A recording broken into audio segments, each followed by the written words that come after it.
ಮನುಷ್ಯ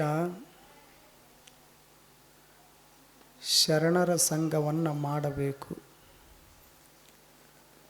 ಸಂತರ ಸ್ನೇಹದೊಳಗೆ ಒಡನಾಟದೊಳಗೆ ಇರಬೇಕು. ಯಾಕಿರಬೇಕು ಅಂತ ಕೇಳಿದ್ರೆ,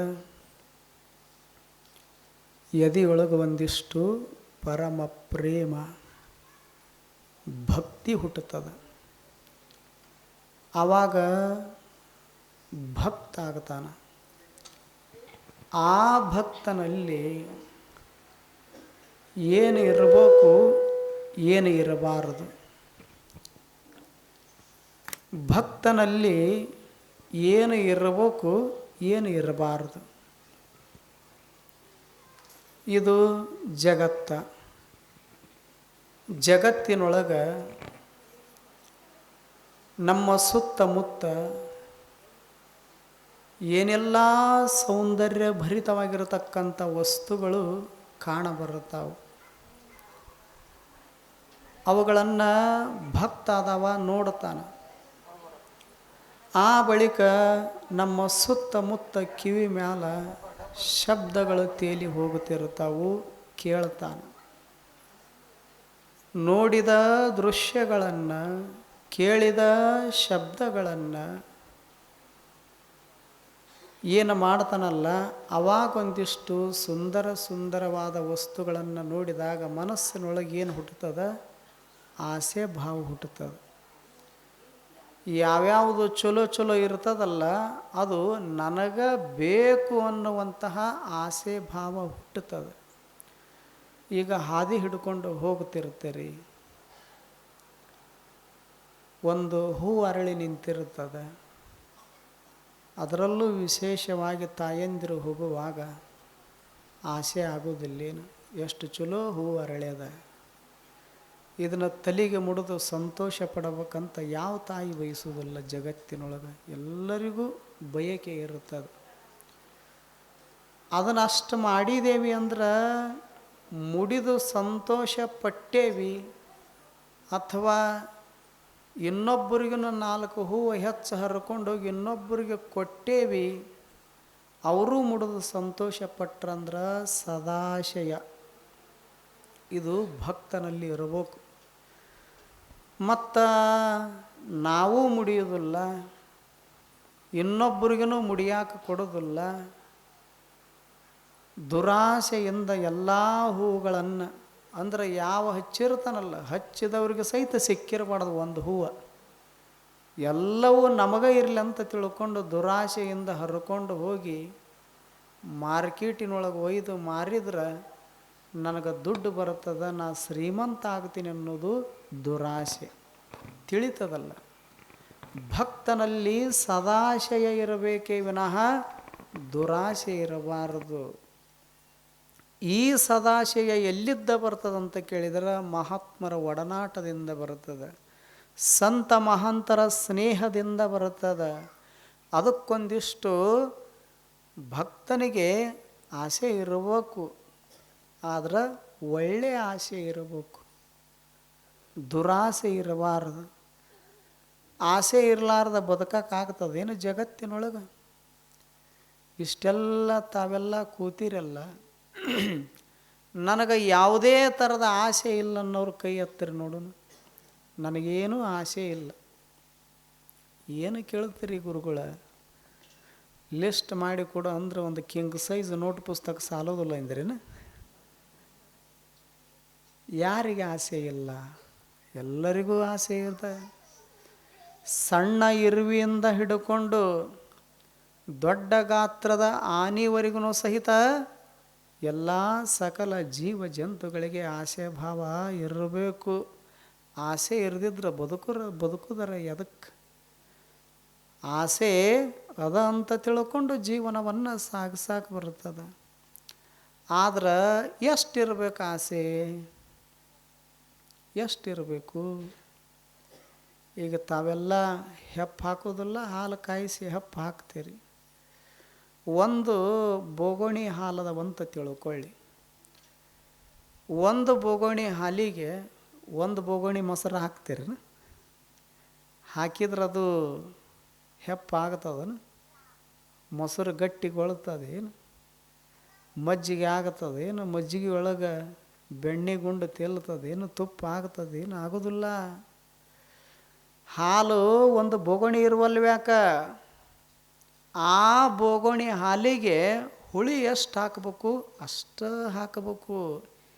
ಹೆಚ್ಚಿಗೆ ಹಾಕಿದ್ರೆ ಹಾಲೆಲ್ಲ ಕೆಟ್ಟು ಹೋಗ್ತದೆ.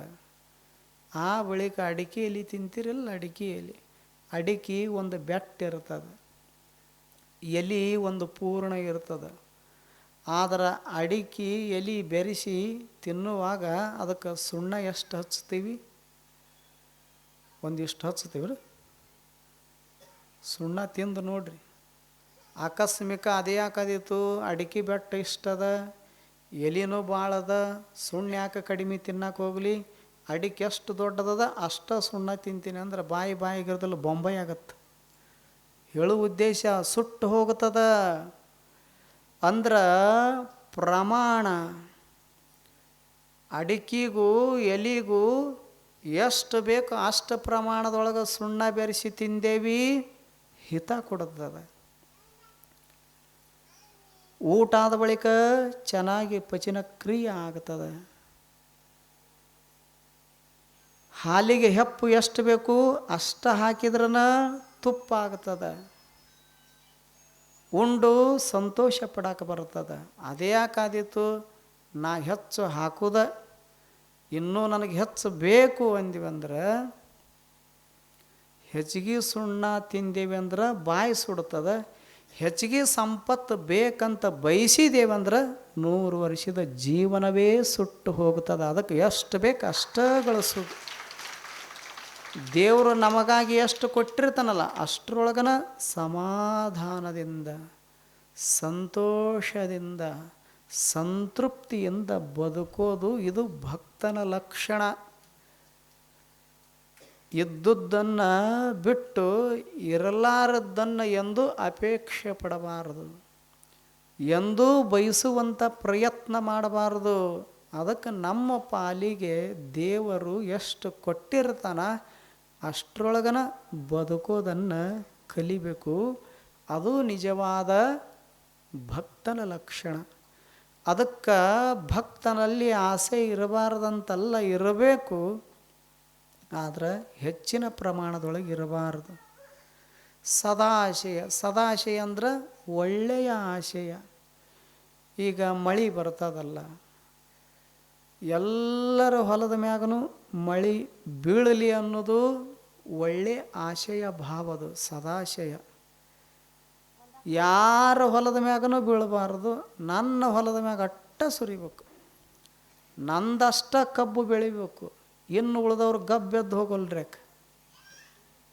ಕಬ್ಬು ನಂದಷ್ಟ ಬೆಳಿಬೇಕು, ನಂದಷ್ಟ ಬೆಳಿಬೇಕನ್ನೋದು ದುರಾಸೆ, ಎಲ್ಲರದು ಬೆಳಿಬೇಕನ್ನೋದು ಸದಾಶೆ. ಅದಕ್ಕೆ ಭಕ್ತನಲ್ಲಿ ಯಾವ ಆಸೆ ಇರಬೇಕಂತ ಕೇಳಿದ್ರೆ ದುರಾಸೆ ಭಾವ ಇರಬಾರದು, ಸದಾಶಯ ಭಾವ ಇರಬೇಕಂತ ಜ್ಞಾನಿಗಳು ಹೇಳ್ತಾರೆ. ಈಗ ಬಸವಣ್ಣನವರು ಭಕ್ತಿ ಭಂಡಾರಿ ಅಂತ ಕರೀತಾರೆ. ಭಂಡಾರ ಅಂದ್ರೆ ಸಂಪತ್ತ. ಯಾವುದರ ಸಂಪತ್ತ? ಭಕ್ತಿಯೇ ಸಂಪತ್ತಂತ ತಿಳ್ಕೊಂಡು ಬಾಳಿ ಬದುಕಿರತಕ್ಕಂಥ ಮಹಾನುಭಾವ ಬಸವಣ್ಣ. ಅಂಥ ಬಸವಣ್ಣನವರು ಏನು ಮಾಡಿದರು? ಭಕ್ತಿಯ ಸುವಾಸವನ್ನು ಸವಿದರು. ಅಷ್ಟೇ ಅಲ್ಲ, ಕಲ್ಯಾಣದ ತುಂಬೆಲ್ಲ ಸುವಾಸವನ್ನು ಹರವಿದರು. ಕೊನೆಗೆ ಭಕ್ತಿಯ ಸಂಪತ್ತನ್ನು ಗಳಿಸಿಕೊಂಡು ತಮ್ಮ ಬದುಕನ್ನು ಸಿರಿವಂತಗೊಳಿಸಿಕೊಂಡ್ರಲ್ಲ. ಹಾಗೆ ಅವರಲ್ಲಿನೂ ಸಹಿತ ಭಕ್ತರಲ್ಲ, ಶ್ರೇಷ್ಠ ಭಕ್ತರು ಬಸವಣ್ಣನವರು. ಲಿಂಗ ಭಕ್ತರು, ಕೂಡಲ ಸಂಗಮ ದೇವನ ಭಕ್ತರಾಗಿದ್ದರು. ಅವರಿಗೆ ದುರಾಸೆ ಭಾವ ಇರಲಿಲ್ಲ, ಸದಾಶಯ ಭಾವ ಇತ್ತು. ನಾನು ಕಲ್ಯಾಣವನ್ನು ಕೈಲಾಸವನ್ನಾಗಿ ನಿರ್ಮಾಣ ಮಾಡಬೇಕು, ನಾನು ಏರಿದ ಆಧ್ಯಾತ್ಮದ ಎತ್ತರಕ್ಕೆ ನನ್ನ ಸಾಮೀಪ್ಯದೊಳಗಿರೋರನ್ನು ಏರಿಸಬೇಕು, ನಾನು ಅನುಭವಿಸಿದ ಪರಮ ಸತ್ಯ ಪರಮ ಶಾಂತಿಯನ್ನು ಇನ್ನು ಉಳಿದವ್ರೂ ಸಹಿತ ಅನುಭವಿಸುವಂಗ ಆಗಬೇಕು. ನನ್ನಲ್ಲಿರತಕ್ಕಂಥ ಆಚಾರ ವಿಚಾರ ನಡೆ ನುಡಿ ಏನದವು ಪರಿಶುದ್ಧವಾಗಿ ಎಲ್ಲರ ಬಳಿನೂ ಅಷ್ಟೇ ಪವಿತ್ರವಾಗಿರಬೇಕು ಅನ್ನೋದು ಸದಾಶಯ. ನಾನೊಬ್ಬನ ಭಕ್ತ ಆಗಬೇಕು, ಇನ್ನು ಉಳಿದವರು ಜಗತ್ತಿನೊಳಗೆ ಯಾರೂ ಭಕ್ತರಾಗಬಾರದು, ನಾನೊಬ್ಬ ಶ್ರೇಷ್ಠ ಆದ್ರೆ ಸಾಕು ಅನ್ನುವಂಥ ದುರಾಶೆ ಭಾವ ಅವ್ರಿಗಿರಲಿಲ್ಲ. ಆದ್ದರಿಂದ ಅವರು ದೊಡ್ಡವರಾದರು. ಅದಕ್ಕೆ ನಮ್ಮೊಳಗೂ ಆಸೆ ಭಾವ ಹೇಗಿರ್ಬೇಕಂತ ಕೇಳಿದ್ರೆ, ನನ್ನ ಮಗನೂ ಪಾಸಾಗಲಿ, ಓಣ್ಯನ ಮಕ್ಕಳು ಇರ್ತಾವಲ್ಲ ಅವೂ ಪಾಸಾಗಲಿ ಅನ್ನುವಂಥದ್ದು ಸದಾಶಯ. ಯಾರ ಮಕ್ಕಳು ಏನು ಯಾಕಾಗೋಲ್ಲೋ ಅಕ್ಕ, ನನ್ನ ಮಗ ಒಬ್ಬ ರ್ಯಾಂಕ್ ಬಂದ್ರೆ ಸಾಕು ಅನ್ನೋರು ದುರಾಶೆ ಭಾವ. ಈ ಭಾವ ಇತ್ತು ಅಂದ್ರೆ ಅವರು ಭಕ್ತರಾಗಕ್ಕೆ ಬರೋದಿಲ್ಲ. ಅವರು ಎಂದೂ ಭಕ್ತ ಸ್ಥಳವನ್ನು ಏರಾಕ ಬರೋದಿಲ್ಲ. ಅದಕ್ಕೆ ಒಳ್ಳೆಯ ಭಾವ ಇರಬೇಕು. ಅದು ನಿಜವಾದ ಭಕ್ತನ ಲಕ್ಷಣ. ಆದರೆ ನಮ್ಮೊಳಗೆ ಸದಾಶೆಗಿಂತಲೂ ದುರಾಶೆ ಭಾವನ ತುಂಬಿ ತುಳುಕ್ತಿರ್ತದೆ. ಎಷ್ಟಿದ್ರೂ ಸಂಪತ್ತು ನನಗೆ ಇರಲಿ ಅಂತೀವಿ, ಮತ್ತು ಬಂದ ಸಂಪತ್ತನ್ನು ಇರಲಾರ್ದವ್ರಿಗೆ ಕೊಟ್ಟು ಸಂತೋಷ ಪಟ್ಟಿವೆ? ಯಾರೂ ಪಟ್ಟಿಲ್ಲ. ಬಸವಾದಿ ಶರಣರು ಹೆಂಗೆ ಬದುಕಿದ್ರು ಅವರು ಅಂತ ಕೇಳಿದ್ರೆ, ಮೊದಲ ಬಂದಿರತಕ್ಕಂಥ ಎಲ್ಲ ಶರಣರಿಗೆ ಪ್ರಸಾದ ಮಾಡಿಸಿ ಆ ಬಳಿಕ ಉಳಿದ್ರೆ ಉಣ್ತಿದ್ರು, ಇರದಿದ್ರು ನೀರು ಕುಡ್ದು ಮಲಕೋತಿದ್ರು. ಅದಕ್ಕೆ ಮಹಾತ್ಮರಾದರು, ಜಗದ ಜ್ಯೋತಿ ಆದರು. ನಾವು ನಮ್ಮ ಮನೆಗೆ ಜ್ಯೋತಿ ಆದ್ರೆ ಪುಣ್ಯ ನಮ್ಮದು. ಇನ್ನು ಜಗತ್ತಿಗೆ ಜ್ಯೋತಿ ಆಗೋದು ದೂರಿನ ಮಾತು. ಅದಕ್ಕೊಂದಿಷ್ಟು ಭಾವ ವಿಶಾಲ ಇರಬೇಕು, ಹೃದಯ ಸ್ವಚ್ಛ ಇರಬೇಕು, ಮನಸ್ಸು ನಿರ್ಮಲ ಇರಬೇಕು, ಒಳಗ ಹೊರಗ ಪರಿಶುದ್ಧವಾಗಿರಬೇಕು. ಆವಾಗ ಒಬ್ಬ ಪರಿಪೂರ್ಣ ಭಕ್ತ ಆಗಕ್ಕೆ ಬರ್ತದೆ. ಹೊರತು ಇರದಿದ್ರೆ ಎದೆಯೊಳಗೆ ಬರೀ ದುರಾಶೆಯನ್ನು ಇಟ್ಟುಕೊಂಡು ಬಾಳಿ ಬದುಕಿದ್ರೆ ಎಂದೂ ಭಕ್ತ ಆಗಕ್ಕೆ ಬರೋದಿಲ್ಲ. ಮತ್ತು ಆ ಭಾವ ಇತ್ತು ಅಂದ್ರೆ ಅವರಿಗೆ ಭಕ್ತರಂತ ಕರೆಯುವುದಿಲ್ಲ. ಅದಕ್ಕೆ ಎಷ್ಟು ಬೇಕು ಅಷ್ಟೇ ಆಸೆ ಭಾವ ಇರಬೇಕು. ಅತಿಯಾಗಿ ಯಾವುದನ್ನೂ ಬಯಸಬಾರದು. ಅತಿಯಾಗಿ ಬಯಸಿದ್ದೇವೆ ಅಂದ್ರೆ ನಮ್ಮ ಬದುಕು ದುರ್ಗತಿಗೆ ಎಡೆಯಾಗಿ ಹೋಗುತ್ತದೆ.